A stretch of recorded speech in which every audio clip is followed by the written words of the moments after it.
Hello and welcome to The Well-Dressed Mind, where we explore the intersection of personal style and professional success.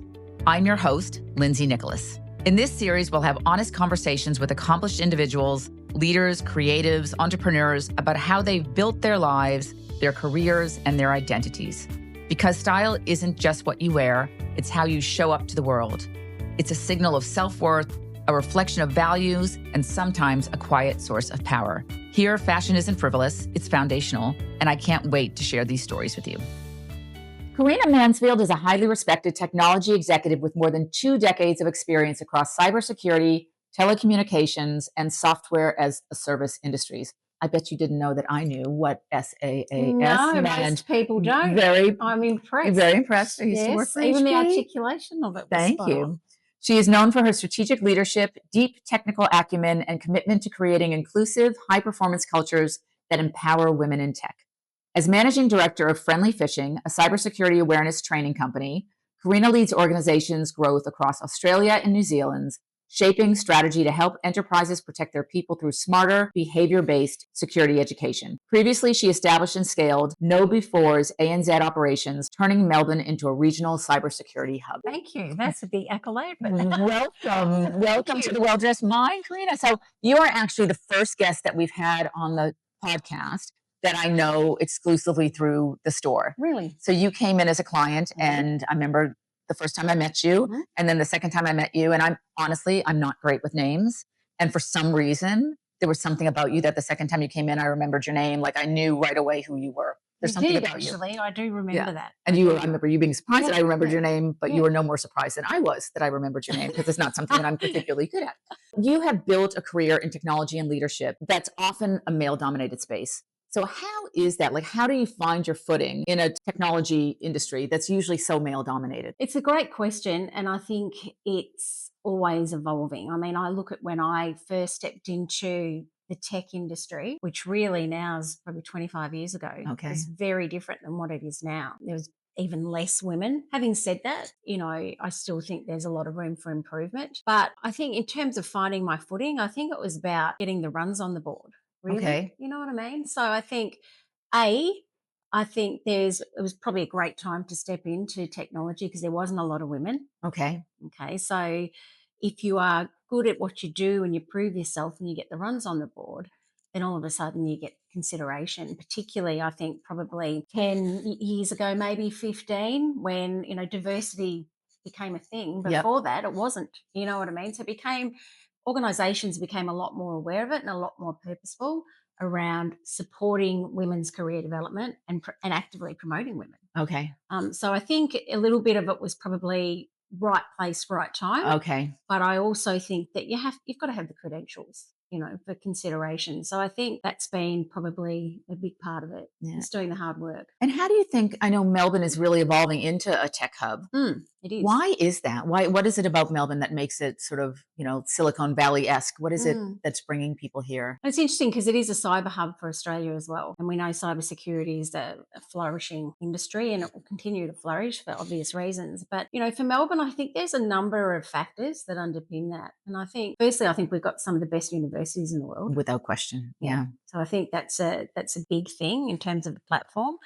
I think the government have actually been very purposeful around creating, the likes of digital innovation hubs and investing in various programs to attract startups, which has been, I think, great, and particularly in the cyberspace. I know when I went to KnowBe4, I had quite a lot of engagement at state government level and had a really good platform on that basis. So I think that in terms of funding, infrastructure and support, that scaffolding, I think we also have some of the best tech events in the country, arguably Asia Pacific. Okay. With the likes of Cisco Live and Acer CyberCon, which was last week actually in Melbourne.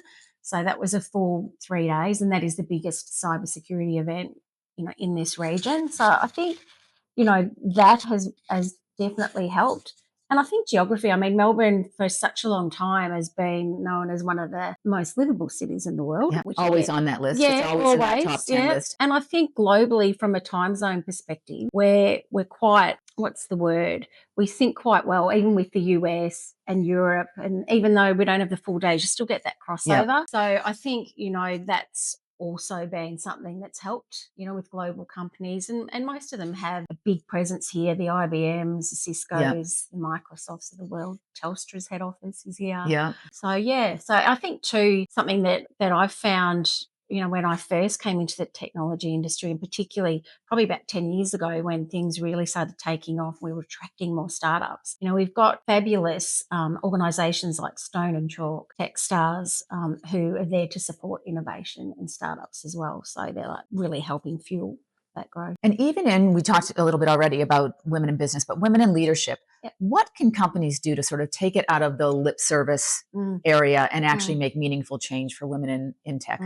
It's a great question, isn't it? I think there is a number of things. I think one is supporting women in a way that allows them to juggle all the competing demands of being a woman. One of those things, for example, is the ability to work, from home when needed, or hybrid working. I know we do that.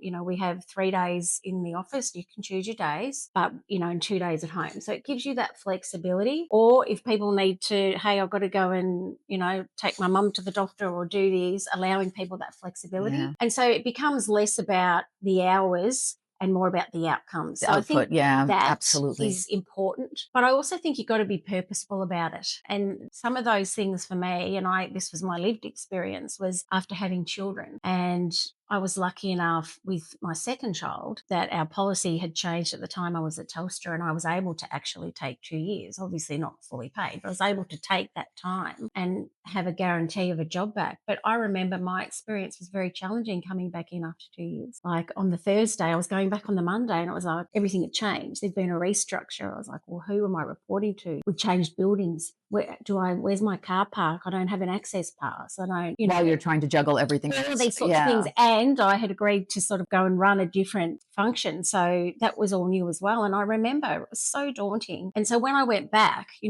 was very focused on making sure that for particularly women, if they step out for whatever reason, it could be a career break, whether it's having children, whatever it might be, that, we were more programmatic and more deliberate about bringing people back in, bringing women back in, because you feel a little bit lost, when you've stepped out for a while. So I think being very programmatic and deliberate about those programs for re-entry into the workplace is important. And then I think having those, what would you say, they're not really training courses, but even, cohorts where, you're bringing women together to learn from one another, lived experience, and to mentor one another or mentee, someone. So, I think be a mentee. So I think having those deliberate types of programs in place are super helpful. That's great. As well. We've talked before in the podcast about mentorship and how, you get to a certain stage in your life where you're always sort of been the mentor, but there's also the great aspect of reverse mentorship.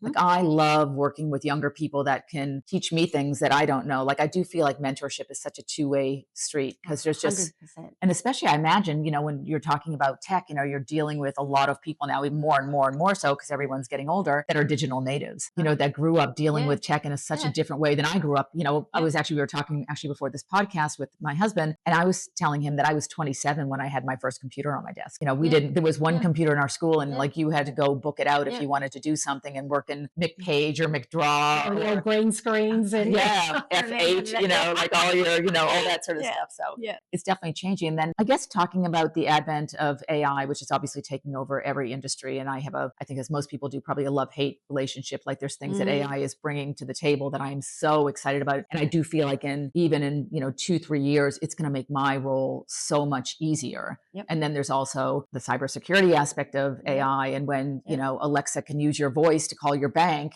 those types of things scare the heck out of me. Where is AI? What's your relationship with AI? So it's multifaceted. So we use AI and generative AI now in our platform to do a number of things. And, the way it's evolving so quickly. So we use it for like social engineering simulation at scale. and Okay. highly customized. So, what had to be done manually and took forever now can just be done like that, so that you're getting a different email than I'm getting from a phishing perspective. So highly personalized, being able to do that stuff at scale and in a very personalized way. We're also using it, for like knowledge base, internal and external. So for our clients to be able to source information for our people internally, before you'd have an intranet or whatever, Yeah.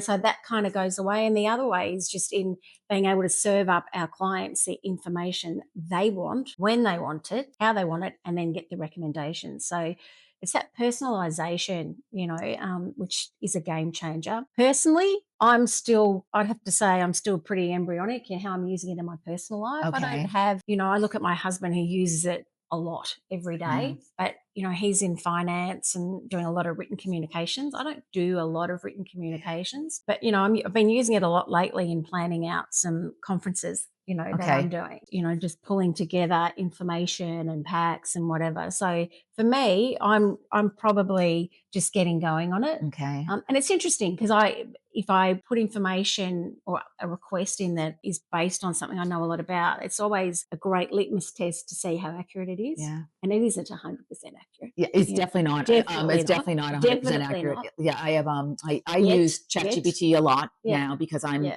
and I know for a lot of people that's very baby AI. It's yep, just the basics.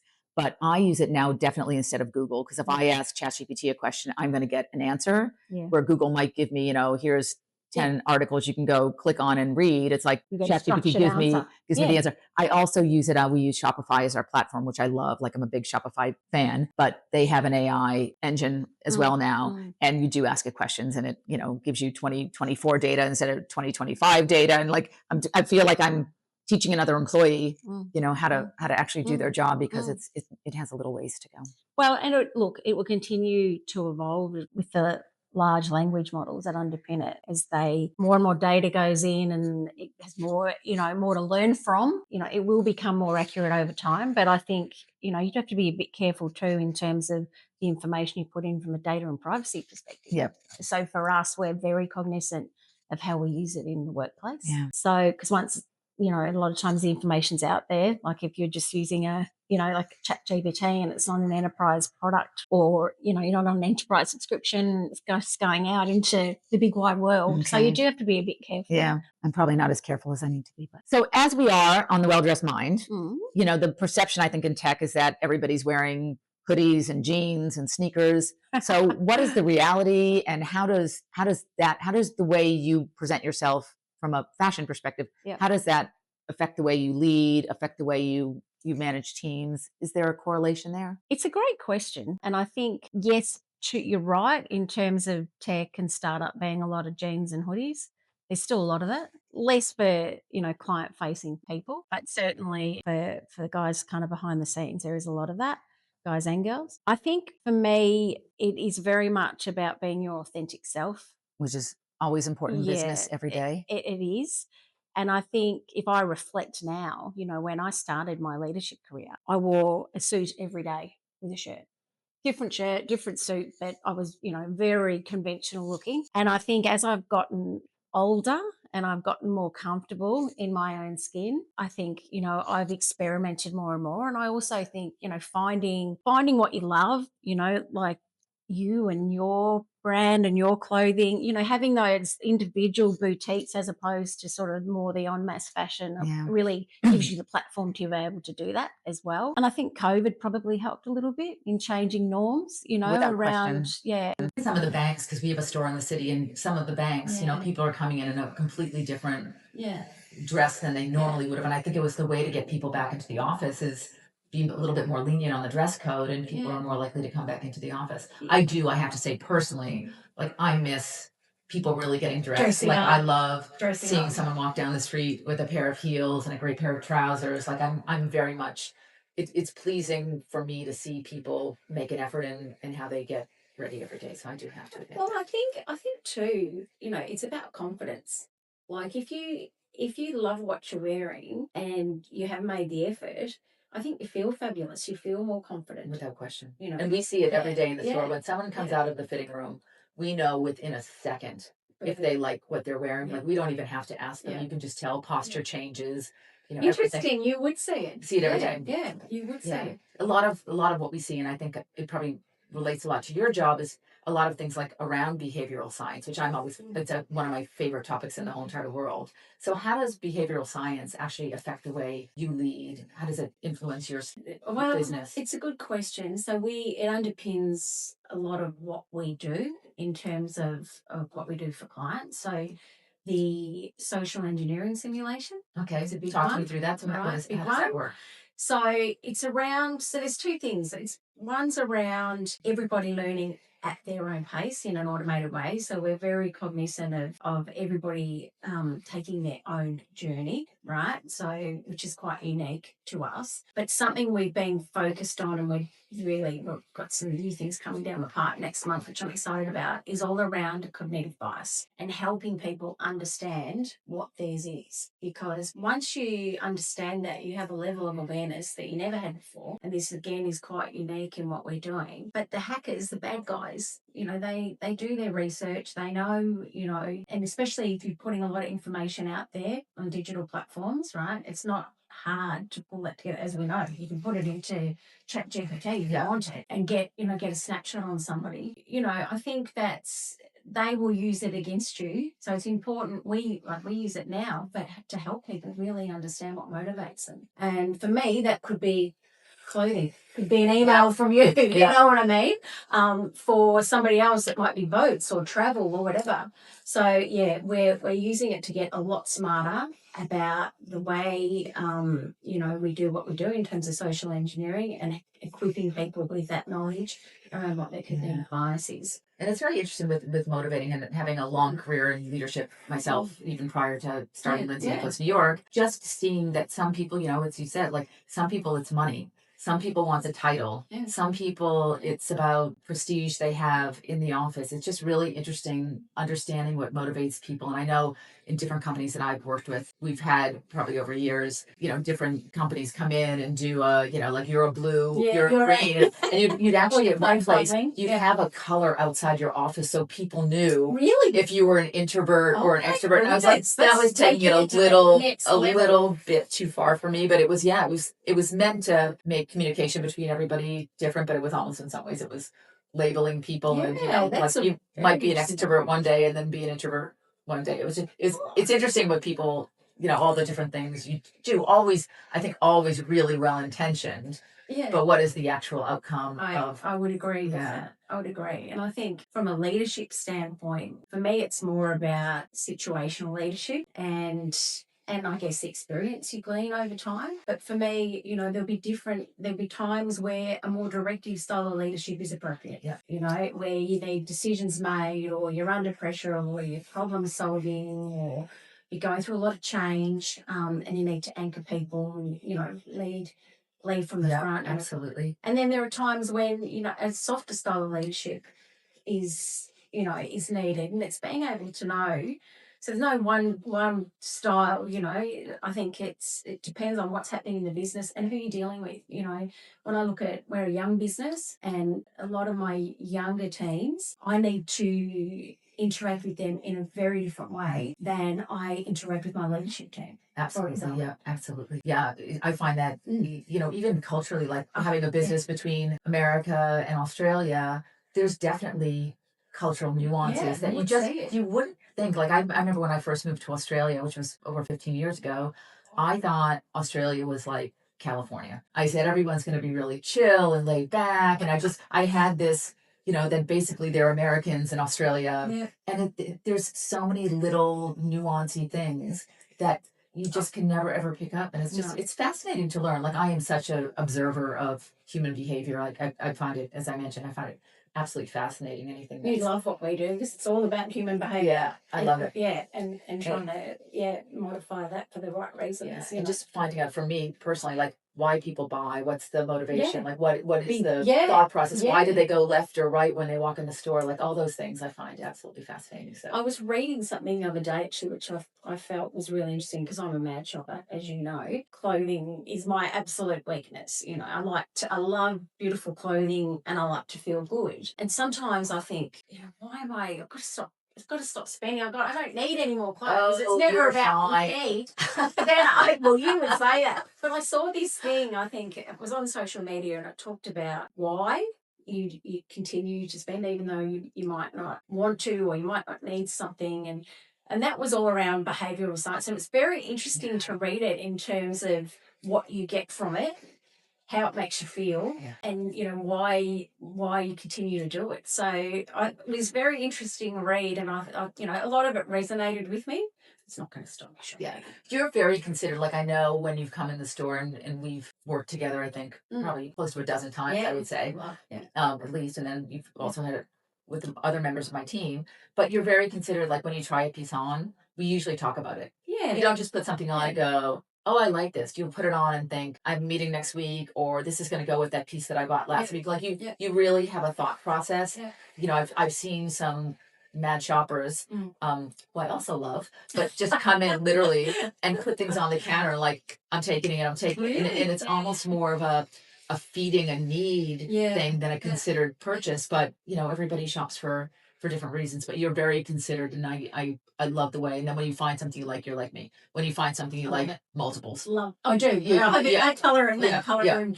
But I also, for me, it's like, all right, can I wear this to work? A, will I wear it? But B, can I wear it to work? Can I wear it to lunch on a Saturday with my girlfriends? It's got to be multi-purpose. 100%. Which is something actually I was going to ask you. Do you find that you have a work wardrobe and an outside? Like, I know when I come home from work, I don't change my clothes because first of all, everything we make is comfortable. So I'd like to give that little plug to our business. For you there. But I don't like. I've got one outfit a day. I don't like changing my clothes multiple times throughout the day. Is your weekend wardrobe similar? Like, how do you adapt? I'm like you. I don't like to change when I come home. Like, I have a shower at the end of the day and go to bed kind of thing. So I don't go home and change. On a weekend, yes, definitely. And look, to be honest, I could wear jeans and a hoodie to work every day if I wanted, to the office. I just don't want to. I want to feel great. I want to wear my beautiful clothing, and I want to dress up. Because on a weekend, well, you've seen me plenty of times after Pilates. I'm here in my gym gear, looking like a bum. But anyway, you mostly see me look like a bum. For me on a weekend, it's probably a bit more. It's about comfort. So something like these pants, which are super comfortable, or comfy jeans, and a t-shirt. I love that kind of blazer t-shirt. Me too. Yeah. Do I wear it on a weekend? No, because I'm less inclined to wear a blazer. I'll keep my blazer usually next to the door. Do you? So a lot of people come in, we have, even on our website, we've got a cost per wear calculator. So I'm all about cost per wear, but I'll have a beautiful jacket. And some people say, like, I don't go to the office that much anymore. Or I don't know how many times I'm going to wear this piece. I keep mine next to the door. And if I'm running out to the grocery store, or if I've got jeans on, I've even I have put my Elizabeth jacket on over Lululemon when I'm actually going to run out and go. And you absolutely can. Yeah. That's the beauty about fashion now. Nothing's off limits. It used to be so different, but I actually did that with my trench. Okay. And I'm actually wearing it a lot now in this weather in spring for us. I had to do that. Like, it was like, I want to wear this because you can put it over your gym gear. You can wear it to work. You can, wear it over your jeans, and it's so light. You feel fabulous. You look fabulous. But for me, if I'm just going to the shop, my natural inclination is to not grab a coat. Yeah. So if I did that, I sort of hung it where I could see it so that I could just grab it. So I think that's actually a key point. But that's a bit easier than a blazer. Just throw it on. It's best, and it's in pockets, and then you don't have to bring you don't have to bring a purse with you. One thing that I actually believe, like, that clothes really want to be worn, and I think if something's like sitting in your closet and you never are going to wear it, give it to somebody who loves it. Somebody else. You're going to give it to somebody, and it's going to make somebody's day. I agree. So I feel like you should really wear everything you have. Yeah. Growing up, my mom, she would buy really amazing clothes and she would keep them in the closet because they were so special. And then she'd start wearing them when she was over them. Yeah. Because then they weren't so special. And I'm like, wear them. You wear them. They're special. They want to be worn. Wear them. Yeah. Exactly. Like even these, I've probably once upon a time I've gone, oh, would I wear those on a weekend? Absolutely. Yeah. I would wear them on a weekend with a t-shirt and sneakers. For those just listening to us on audio, Karina is wearing our Bleecker Street pant in chartreuse, and they're fabulous. They're so fabulous. I do. I love. So I do have to compliment you on though. What? Is your seating, because I don't like anything too structured because I puts pressure on my, it sounds silly, but pressure on my neck, or I just don't like feeling bulk. Your coat, your blazers, your coats, they don't feel heavy. They're not. Everything we do is tropical weight wool. Yeah. We have some new suiting coming out, but it's really important to me because one, I don't like physically heavy clothes, even coats. Do I. I'd rather add layers. I always say, like, when we with coating, like, even though I would not drop my coats on the floor, but if you drop them on the floor, that they would just pool in this beautiful way. That they're not stiff. Yeah. It's like I don't want clothes to wear me. I want to feel comfortable in the clothes. So I think that's what brings out people's beauty, is when you feel comfortable and you're not, we don't make clothes that like, or look at me, look at me, look at me when I walk in the room. We make clothes that make the person feel amazing. So when you walk in a room, everyone's like, wow, Karina looks amazing. It's not about the clothes, it's about the person. Really, something like that's really stood out to me. Oh, good. So I thought I have to tell you that because it's just so comfy. We always trouble. And then we also, because we are a trans-seasonal business and we sell in the US and we sell in Australia at the same time, we want pieces that come in each season. So we're not taking a season here and then selling it here and then bringing it all to America and saying, okay, this is all brand new, because it's not brand new. Like, we're very, like, we want everybody to feel the same pieces at the same time because we get excited about them. And I actually don't think that we have the restraint to hold back on promoting something on social media because we get so excited when things come in. It's like even this morning, our new Arlo bag just arrived in our Fort Worth location, and the team already this morning, they're like, it's like Christmas, and they're taking pictures with the bags. Like, it's really, people they get really excited. It's so nice. And clothes should make you feel that way. Like, 100%. It should be that exciting thing. Like, they're not just something you put on your body. And I think I've mentioned this before on other podcasts, but one of the things that is my pet peeve is when people come in and say, I don't have any place to wear this. And I'm like, make a place to wear this. Like, wear it anywhere. Like, have an occasion, go on a date, go call your best girlfriend and say, let's go grab brunch. Just there's always a place to wear. Do it. All right. So sort of getting back to your career. So looking ahead, what's next? What's next for women in tech? I know that's a really wide open question. It is. And there's quite a few answers. I think there's real opportunities in the AI space. Particularly when you look at how important diversity of thought inputs, and that's really interesting. Absolutely. Diversity of thought, perspectives, having that balanced input so that you checking for bias, So I think there'll be a lot of opportunity there because that's just going to be super, super important. It's going to continue to evolve, even in like space, we're seeing more women, at the forefront of space missions, and it's becoming more commercial, right? So there's going to be, I think, new opportunities emerge there, whether it's data science or engineering or whatever. I think more young, I know in my age, and I was very fortunate because when I went to school, there was still budgets for a lot of things. Like, we had, all sorts of musical choirs, and we had home ec, and we had woodworking, and all the girls and the boys took home ec, the boys and the girls took woodworking. I still have a little card holder that I made. I made a pencil case. Okay, yeah.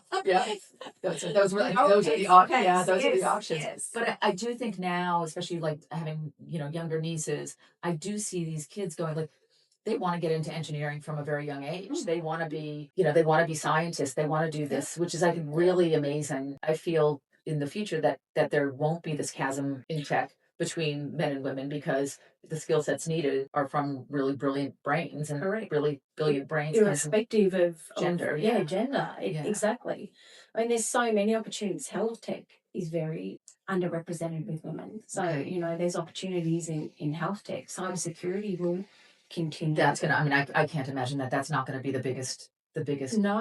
And, field. I'm seeing a lot of it now, which is really, really great. I'm seeing girls come in or women come in and they come into an admin style role. And then a year later, they're like, oh, I'm going off to work in, the pen testing team, or, I love hacking. I've been, doing that. I've seen probably 4 or 5 women in the last couple of years do that. That's amazing. Which I love seeing, because these are young, bright, super smart women, and they're actually being given an opportunity. That's great. Based on just, not on having experience in cybersecurity, but on having those, attributes that, they want to learn, they're adaptable, they're intelligent, hardworking women. And I love seeing that. I love seeing someone come in as a receptionist and the next minute, Yeah, amazing. they're working in identity access management or something, like it's just it's very cool. Great. So I think there's a lot of programs, a lot of different organizations have them. And, one I know of was CyberCX, and they have an academy, and they will actually do all women cohorts. Wow. They'll bring through. That's great. Not every time, but they will do it. So that's great too, because, I love seeing that very programmatic, purposeful way in which we do it. So cybersecurity will be one that continues to flourish. I imagine. And then I do with some of the tech jobs, I know all these people like built all these great things in tech. Yep. And now that tech is actually taking over the need for that person to actually be in their role. So I imagine cybersecurity is so big, and it's obviously getting bigger and bigger and bigger. There's so much things happening from that perspective. Is there a feeling within the tech industry? Because I know if you asked somebody, 10 years ago, what industry is just growing and growing, like there's always going to be a job for you. It's tech. I've read something recently that like actually a lot of those tech, there's lots of layoffs happening at tech companies now because of the tech is so good that the person is no longer needed. Yeah, I think it's something that I think everybody is still grappling with. Like, what will be the impact of AI? I was about to say end impact, but there is no end. Yeah. Right? Because it's going to continue to evolve. But what I do think is, yes, some roles will go away. Traditional roles in tech will go away, but there'll be new roles. Yeah, that's roles that we've not even thought of, or not even on our radar yet, will emerge. So I think, yes, I just think it's a change. It'll be, some will go, some roles will go, and some new ones will be created. The other thing about it too is, even from a cybersecurity perspective, yes, AI increases risk in a lot of ways, but then to fight against that, you're going to use AI against AI, and you still need, they still need to be, trained. They still need the inputs. You still need, and we know that what's coming out now is not yet 100% accurate, right? So I think it will definitely change things markedly, but I think there'll be a lot of opportunity. So when you're hiring, what are you looking for? What are the skill sets that you're looking for? And I know even down to the really human ones, we talked about authenticity, having that, like really representing yourself as who you genuinely are. What other qualities do you look for when you're hiring? So my number one is grit. That's a great one. That's my number one. And how do you find out if the person has grit? What's the method? I ask a lot of questions. Sometimes I think I actually say, sorry, I know I'm peppering with questions, but I'm trying to, it's for a reason. Yeah. So stay with me here. For me, it's about resilience. So testing, how they've navigated adversity and challenges. It's about, hustle. So that, testing their hustle. So what motivates them, finding out what motivates them. For some people, it's money. For some people, it's, it could be something else, or recognition or title, but it's understanding the why behind the why. Yeah. Because it's not often what people will tell you is often what motivates them. So you've really got to get underneath and understand what drives people. And, they've got to be self-motivated and self-started. So to me, grit is about, you're that person. And I was talking to someone asked me this exact question a couple of weeks ago. You're that person that gets up and does the things that most people don't want to do, right? So when you wake up a day like today, it's raining and it'll be a bit of an ordinary day, and you think, the alarm goes off at 6, and you think, really, I had a big night last night, I really don't feel like going to work. There is an element of people who won't go to work. Yeah, right? Yeah. They'll say, I'll take a sick day, or I'll work from home, or whatever it might be. And then there are those that go, I'm feeling pretty ordinary, but I'm going to get my backside up and to work, right? Or it could be whether it's the gym, go to the gym. I don't feel like going to the gym today, but I'm going to go. Yeah, and you're going to feel better for it. Yeah, yeah. It's a self-discipline. So it's the people, it is about, are you willing to do those things that most people, not most people, but an element of people just go, I can't do it. And it's interesting because, hiring for the business that I'm in, in fashion and retail, the same. Yeah. That's exactly what I Yeah. want. You want these people that are self-starters and Correct. just, really motivated. Just Correct. people will be motivated just because it's their nature, that they are motivated. They want to do a good job. Intrinsic. And it's not even necessarily even doing a good job for other people. It's doing a good job Their own because it makes you feel good. You come home at the end of the day and you're like, wow, I had a great day. I worked, I got a lot done. I worked really hard. I did smart work. As opposed to busy work kind of thing. Yeah. And I say that a lot. I say to people, because not everything goes your way, but like I say to the team, if you can put your head on the pillow at night and say, I shook every tree today or turned over every rock, and I talk about flawless execution a lot, understanding what that looks like and doing it every day, and then doing that 1% more every day, challenging yourself. Yeah, that's great. And all of a sudden, you're doing a little bit more every day, ends up having a big impact over time. But like I'll always say, if you can put your head on the pillow at night, no, you did a great job. You did everything you could in your power to get the right outcomes. That's all. Yeah. All you can ask. Okay. Yeah. I'm going to do my 1% better today. That's a very good way to. It's a good way to chunk it down. Yeah, it's a good way to. A little bit less overwhelming. When you're looking at some big, hairy, audacious goals at times, it is just about, all right, let's chunk it down and do just what's that 1% thing I can do today? Is it make one more phone call? Is it talk to one more person or reach out to, you know what I mean? It's just those little things. It's just almost like this is really probably a bad analogy, but it's when you do, push-ups and you do 20 and you're like, oh my God. But then the next day you do 21 and then you do 22 and then all of a sudden you're doing 100 push-ups. That's exactly right. Yeah, it's just, so that's my little analogy. I like it. It has been such an amazing pleasure having you on the Well-Dressed Mind, and you're just you're such a powerhouse. Like so every time you come to the store, like I see you walking toward the store, I light up. Like I just get excited because I know it's going to be a fun day. I know we're going to have a good play. And then I also know that you're going to give me great feedback because there's also things, you haven't bought and you're just like, here's why I haven't bought it. I'm like, okay, that is. You always ask. That's great. What's next in your world? What's happening next for Karina Mansfield? Oh, there is a lot happening for Karina Mansfield. So we are looking at, the next phase of growth for Phriendly Phishing, looking at a new home that'll be in every way. We're moving buildings, and we're going in Melbourne you'll know this, the top floor of the Emporium, which will be dangerous. That'll be hugely dangerous. That is wonderful. Yes, you're there for.